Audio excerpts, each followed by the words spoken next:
40. Gears Tactics.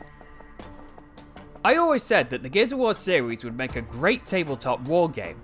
It's unclear if we ever will get such a product, but I think if we do, it'll look a lot like Tactics. Sharing similarities to XCOM, Tactics acts as a prequel to the very first entry and sets up the difficulties and conspiracies that the COG faces during the early days of the Locust War. Gameplay-wise, it works efficiently with a well-developed system while putting its own twist on established mechanics of the genre, as well as adding gun modification and new armor sets to affect stats, both a first for the series. Customization-wise, it's so-so. There's a lot of cosmetic choices to apply to your characters, but each character model is pre-designed, so you can't go so deep as to change the ethnicity or the sex of your soldiers, and the plot-relevant characters are limited only to armor and guns being customizable. Of course, that doesn't matter on a major scale, and you can still experience its great gameplay and good variety of mission types with or without doing that. Fingers crossed for a sequel in the future. And for a tabletop game.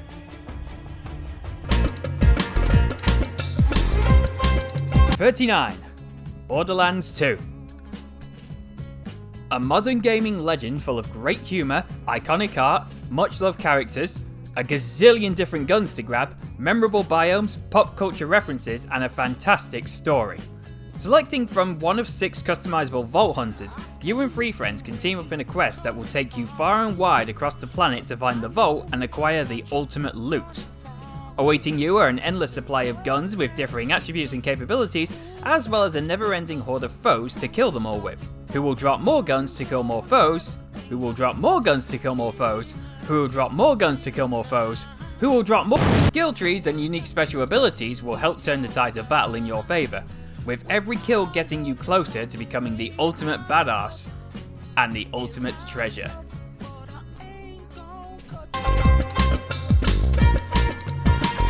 (38) Monster Hunter World.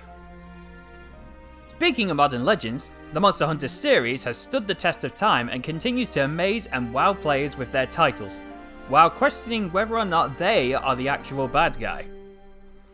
The story revolves around a fleet of hunters meeting up and trying to take down a kaiju named Zora Magdaros, which is posing a huge threat to the wildlife and environment around it. Well, first off, let's invade the wildlife's territory ourselves and then hunt the wildlife to eat and build better gear out of their corpses with in order to strengthen ourselves to take down the big monster that's threatening the entire habitat while simultaneously putting some species possibly on the extinction list. If you can look past the moral conundrum though, Monster Hunter offers up activities, characters and rewards in spades.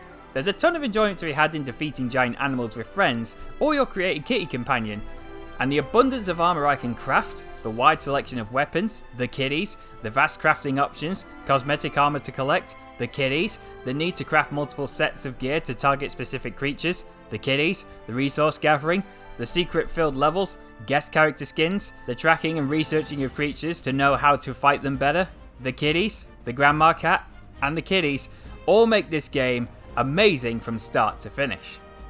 I honestly don't think I could get tired of it ever, and it's even better in co-op with a specialised team. A timeless classic for sure.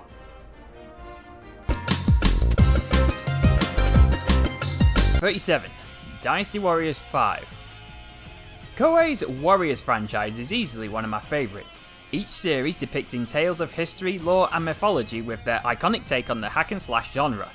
Dynasty Warriors 2 was the first I tried and I was hooked ever since. Out of the 9 main titles, 5 continues to be one of my favourites. Why 5? Because at this point Koei started getting deeper in terms of history of the Han era and developing its gameplay to be more involving, adding more capabilities to the weapons, adding more figures of history to the playable cast, added more events to the narrative, characters having more developed personalities regardless how little or large of a role they play in history, and the combat being more fine-tuned with every entry. It felt like a turning point in the development of the series. Granted, there was a bump in the road, but then they got back on track with 7.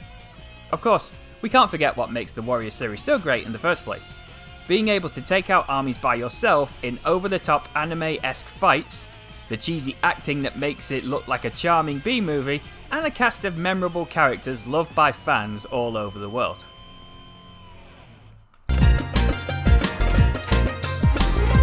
36. Flashback. A masterpiece of gaming, Flashback stunned players with its cutscenes, advanced gameplay mechanics, and beautifully fluid animations. You play as Conrad Hart, an intelligence agent who discovers an alien plot to overrule humanity but gets captured and has his memory erased. The game starts after he escapes but crash lands in the jungle. Flashback operates like a platform shooter with the pace of the game fluctuating from slow and steady to quick action gunfights in a few screens. The balance of these pace changes is expertly done, so that players won't find themselves getting bored quickly. The controls allow for almost every section of the level to be traversed or fought in with little difficulty and amazing fluidity, capable of some impressive looking speedruns, with first place currently being held by Retro Brando, who was able to complete the game in 21 minutes and 33 seconds. The overall theme of the game feels like a film you would see in the 1980s or being riffed on MST3K. But that's not meant in a mean way at all. It has a nice charm to it, but it doesn't take itself too seriously, while still giving you an ever-developing and intriguing plot with twists and reveals to keep you hooked.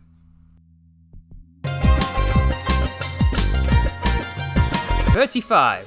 Warriors Orochi 3 Ultimate. I like Dynasty Warriors. I like Samurai Warriors. So imagine my excitement when Koei made a series that combines the both of them into one. Warriors Orochi takes all the Dynasty Warriors, the Samurai Warriors, and some brand new characters to star in a storyline about time travel and forging a huge army to defeat the Serpent King Orochi, based on the 8-headed serpent Yamata no Orochi from Japanese mythology. 3 is one of my favourites from this series because it has the great combat system the series is known for, with over-the-top special moves. You can also now play in a team of 3 characters of your choosing, so you can make your dream team and pull off team moves to add to the already chaotic action. As fans might expect, you can also make yourself godlike in power with a huge number of weapons to collect and upgrade. You're going to have a lot of work to do to achieve ultimate power, but fuck does it feel good to get it. The third installment also decided to add vehicles to drive, new characters from other Koei titles like Dead or Alive and Bladestorm, and the Ultimate Edition features a dungeon crawler mode, where you expand your team to 5 to unlock some of the most powerful weapons in the game. Personally, I feel the series has gotten better and better with every entry, and I'm always excited to play older titles as well as new ones when they get released. If you're a fan of any other Warriors game, or just want some extreme but not gory violence, you're in for a good time with this one.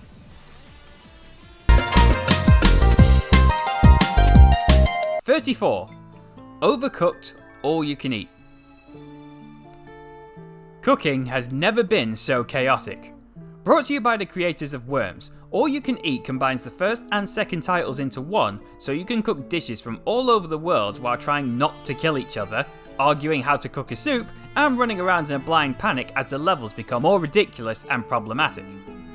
As much as I just made it sound like a nightmare to play, it is actually a tremendous amount of fun, and when I streamed it with Evolved Pixel and Gina from NG+, this was highlighted even more. To paraphrase Aka, your anxiety is going to like this game.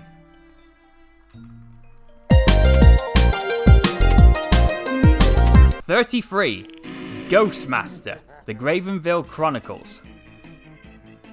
Sometimes, you need to do the wrong thing in order to do the right thing, and fulfilling the role of a Ghostmaster will require that you do just that, with an added bonus of enjoying some schadenfreude on the way. At first, your goal is simple: scare the residents of a building out of a house using a legion of ghosts ready to do your bidding. Then it sucker punches you with a bait and switch, changing it into a puzzle problem solver. While scaring people senseless is part of the game, the main bulk is to complete an objective, like helping solve a murder. Doing so will require you to use your ghost powers to manipulate the environment as well as the mortals around you to aid in your task.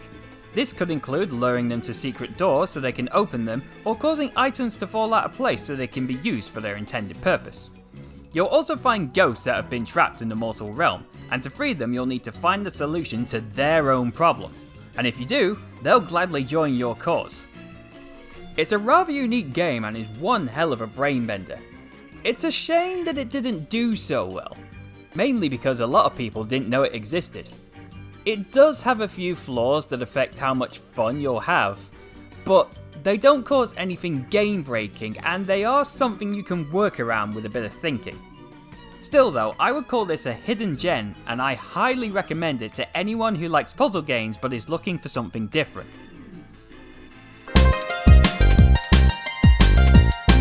32. Gauntlet: Dark Legacy. If ever there was a series that excels in co-op gameplay, Gauntlet is a top contender. Up to 4 players dive headfirst into dungeons and take on hordes of evil minions, gather treasure, unlock new characters, and get stronger to face a big bad guy at the end. While you can play most of the levels alone, they're much better with a team, as you feel like an unstoppable force despite the fact all you're doing is just pressing the attack button over and over again.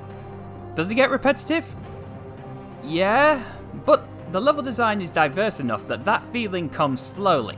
And if you are a game abuser like I am, you can find secrets to get powerful items quickly and exploit them to level up twice as fast. It's a good game to play in spurts if you want to kill some time with friends. And I'm also going to be adding this to the I wish I had friends to complete this with list.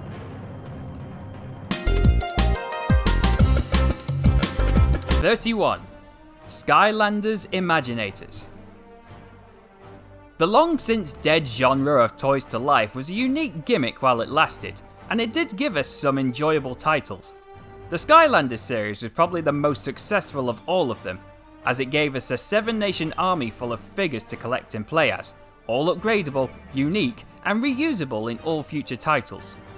Imaginators is my favourite simply for the fact that I can create my own character and watch them evolve as I unlock more options and gear to get stronger. As for the game itself, it offers up a lot to do and explore as you try to stop yet another evil plan from Chaos, played by voice acting legend Richard Horvitz.